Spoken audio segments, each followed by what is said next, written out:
네, 2023년 2월 14일 이정훈입니다.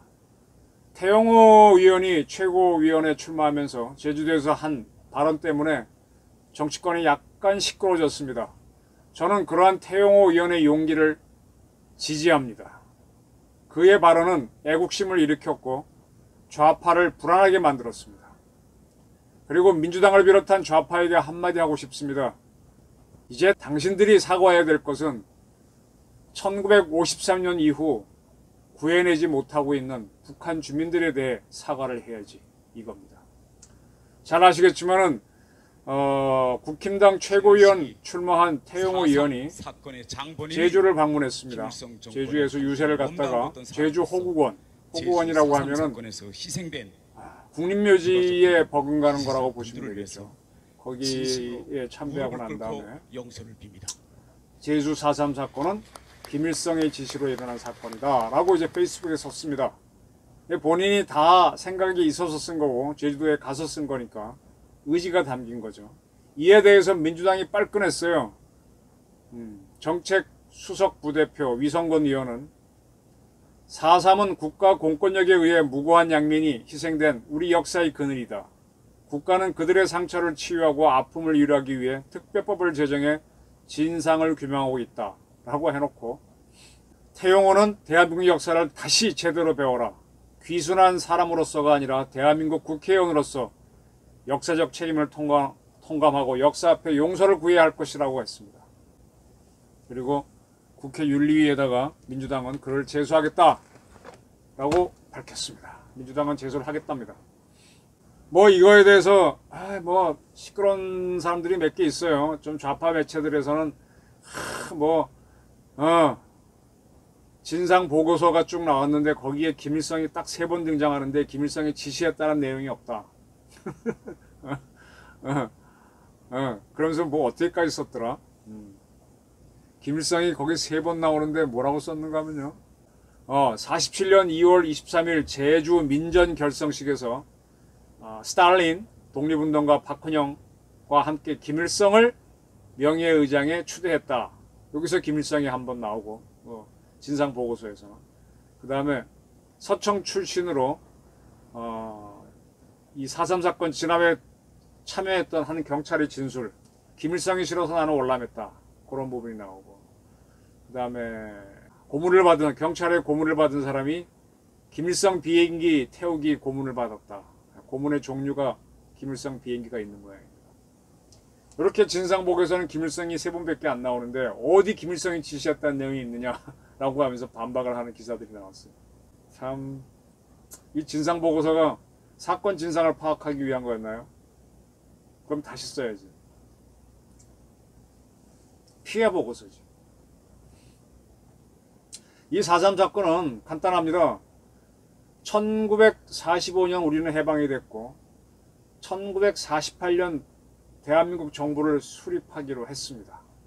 그 과정은 저도 지금 거기 한국 근대사를 정리하다 말다가 하면 할수록 참 안타깝고 아슬아슬했다는 생각이 많이 드는데, 45년 이후 우리는 큰 문제에 쌓이는 게 신탁 통치를 받을 것이냐 말 것이냐 문제에 쌓입니다. 왜 그렇게 되는가 하면은 2차 대전을 미국이 승리하는데, 그때 처음에 전쟁은 이제 영국과 독일의 전쟁이었죠. 근데 영국이 막지 못하니까 미국의 도움을 청합니다. 그러니까 미국의 누굽니까? 루즈벨트 대통령이 그래 하자라고 하면서 연합국을 만들자, 유나이티드 스테이츠를 만들자고 얘기합니다.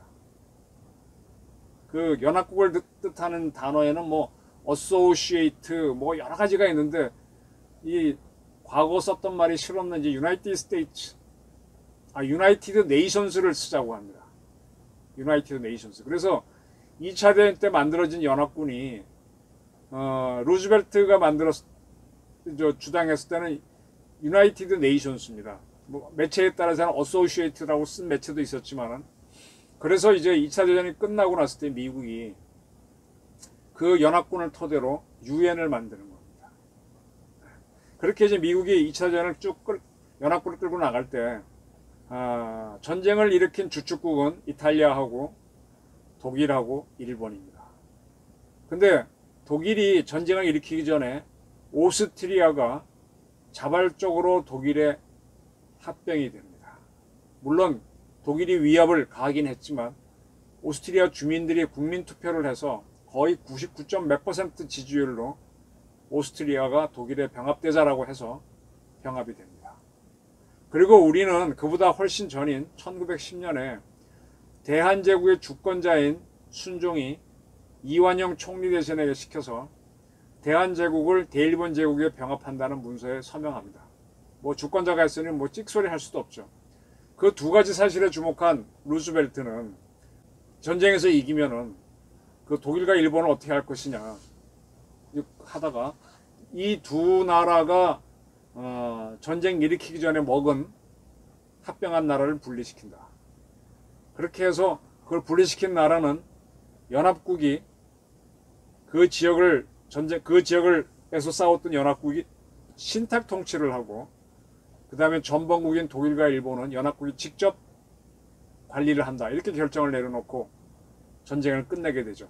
그래서 2차 대전 끝나고 난 다음에 오스트리아를 떼어냅니다. 떼어내갖고 그 유럽 전쟁에 들어갔던 거에는 중국이 없으니까 미영 불소가 한 10년 가까이 신탁 통치를 합니다.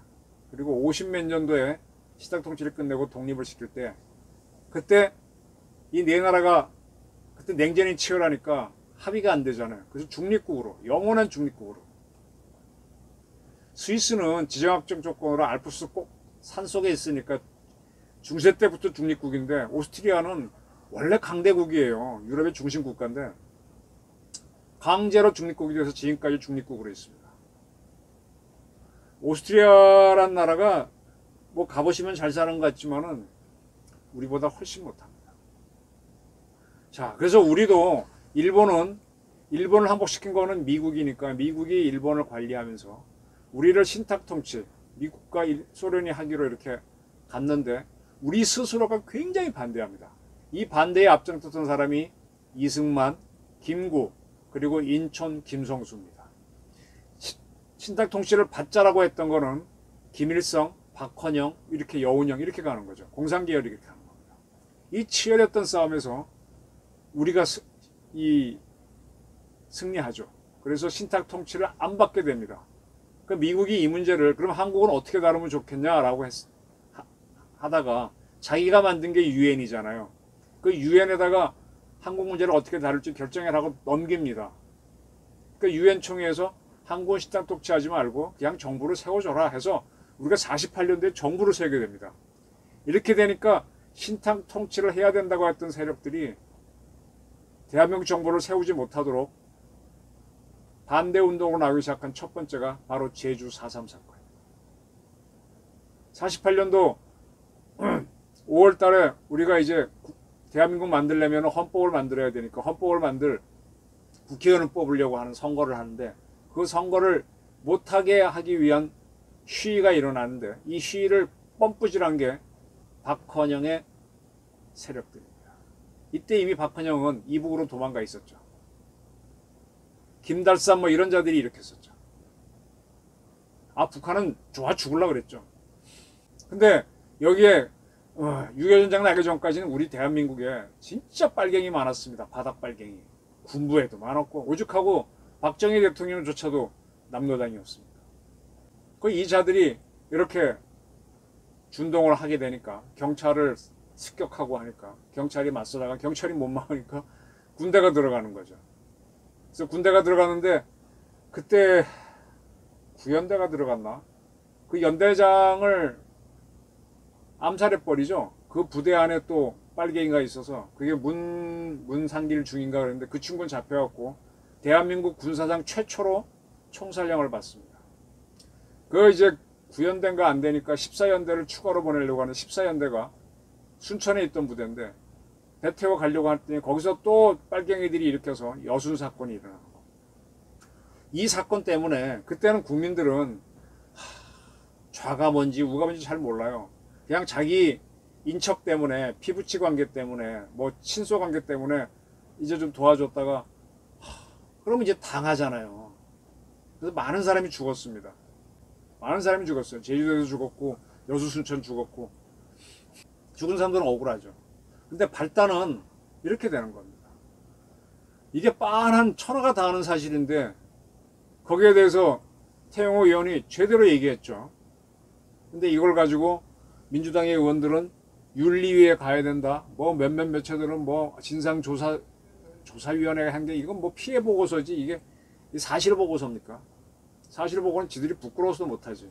이게 노무현이란 사람이 뭐 사과도 하고 하면서 이게 계속 꼬였어요. 그 다음에 박근혜도 그렇고 윤석열도 그렇고 다 이게 역사를 모르니까 또 어쨌든 희생된 사람은 안타깝지 않습니까? 그렇게 하면서 자꾸 이게 무슨 정당한 사건으로 발발부터 뭐 뒤집어져 온 겁니다.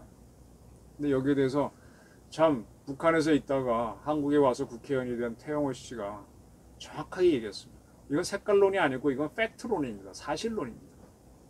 그런데 이 오영훈 씨 제주도지사입니다. 입장문을 내고 4.13 비극을 정치적으로 악용한 태영호는 희생자 유족과 제주도민에게 사과하라 라고 요구했습니다. 이 오영훈이라는 지사, 그래 민주당 지사인 건 알겠는데 지난번 국힘당 북핵특위에서 미국의 핵을 갖고 온다면 제주도에 둘 수도 있다는 거를 결사적으로 반대하고 나왔어요. 아니 대한민국이 지금 북한 핵 때문에 위협을 받고 있는데 거기에 대해서는 아무 대책도 없고 제주도는 안 된다는 거야. 근데 제주도는 대한민국이 주는 혜택은 왜 다 누리고 있어? 대한민국의 일부가 아닙니까 여기는? 이런 사람입니다. 참 잘못됐습니다. 지금 문재인유 이런 좌파들이 자꾸 집권을 하다 보니까 된 건데, 자 제가 좀 하고 싶은 얘기가 있어요. 김석범 씨라고 있습니다. 김석범 씨. 부모는 제주 출신이고요. 일본 오사카에서 태어나서 좀 그쪽에서 일본서 살았던 제일 한국인 작가입니다. 제가 김석범 씨라는 이름을 처음 들은 건 80년대 81학번으로 대학 다닐 때였습니다. 그때 그가 쓴 화산도란 소설을 봐야 된다 그래서 현대사를 잘 모를 때라서 스트레스를 받고 보다가 말다가 한 기억이 나는데, 이게 뭔가 하면은 이 김석범 씨는 일본에 있으면서 이제 좌파 쪽 소설가로 활동했습니다. 크게 뭐 주목받는 작가는 안 됐었는데 일본의 문학계라는 잡지에 76년부터 장기간 해소, 해자는 바다 해자고 소는 휘파람소, 바다의 휘파람, 바닷소리겠죠. 그런 제목으로 4.3 사건을 소재로 한 소설을 씁니다. 이게 나중에 이제 책으로 묶일 때 이름을 화산도, 화산섬으로 바꾸죠. 그래서 이게 이제 한국에서 저 이거 읽어야 된다 그래서 뭔지 잘 모르는데 뭐 그런 기억이 나요. 그때 이제 4.3 사건을 앞에 발달한 부분은 공산주의자들이 했다는 식으로 살짝 나오지만 그 다음부터는 계속 국군한테 경찰한테 피해받은 것만 묘사가 되니까 4.3 사건은 대한민국 정부가 탄압했구나 이런 인식을 만들게 합니다. 대한민국 정부를 세우려고 하는데 그걸 반대하는 운동이었는데, 그래서 그때 이제 386들이 이 영향을 받아갖고 4.3 사건에 대해서 왜곡된 시각을 갖게 됐죠. 이거는요 80년대 대학생들, 90년대 대학생들이 이영희의 8억인가에 대해 제목만 보고 뛰쳐나와서 반미 시위한 거랑 비슷한 거예요. 철저한 인식 없이 그냥 했습니다. 그러다 보니까는 역사를 다 뒤지면은 박헌영 계열, 그때 김달삼이니 뭐니 이런 자들은, 이 주도했던 세력들은 나중에 이북 가서 혁명열사령에서 죽은 다음에 묻혔잖아요. 박헌영이는 뭐 처형됐으니까 부담도 없는 거. 태영호 씨가 제대로 얘기한 거고요. 김석범의 화산도를 보고 잘못 이해했던 이런 민주당 의원들이라든지 좌파들이 자기 인식이 잘못됐다는 걸 드러나기 싫어하니까 진상보고서대로 해야 된다 이렇게 덮어 씌우고 있는 겁니다. 자, 그러면서 태영호 사과하라 그랬는데 정말로 사과해야 될 건 뭐냐? 지금 북한 주민들을 우리가 아직도 구해내지 못하고 있다는 이 부분입니다. 이승만 대통령은요, 6.25가 끝나갈 때 정전협정을 맺으려고 할 때 대북한 주민 성명을 발표합니다. 그래서 내가 조금만 더 기다리면 당신들을 구하겠다. 그때까지 좀 참고 견뎌달라. 참 미안하다. 내가 당신들을 하고 같이 한민족이 됐어야 되는데 두 개 나라 쪼개졌다. 당분간 공산압제에서 계속 고생하지 않으면 안 되게 될 우리들의 동포들에게 우리는 다음과 같이 외친다. 동포여, 희망을 버리지 마시오. 우리는 여러분을 잊지 않을 것이며 모른 채 하지도 않을 것입니다. 한국 민족의 기본 목표, 저 북쪽에 있는 우리 강토와 동포를 다시 찾고 구해내자는 목표는 계속 남아 있으며 결국 성취되고야 말 것입니다. 이게 53년 7월 27일 정전협정 조인 때 이 대통령이 한 연설입니다. 지금 우리가 사과해야 될 거는 70몇 년 동안 방치해두고 있는 북한 주민입니다. 지금 뭐 위 의원이라든지 민주당 이런 사람들은 절대로 그런 거 안 하죠. 이재명이라고 하는 사람은 우리나라 정보기관이 북한으로 가는 돈 100만 달러를 막기 위해서 그렇게 노력하는데 그냥 자기 이북 가려고 간단하게 1000만 달러가 가도록 한 사람입니다. 그러니까 북한 주민에 대해서 미안한 마음은 아무것도 없어요. 이런 사람들이 민주당에 많고 국힘당에도 제법 있습니다. 북한 주민을 구해낸다.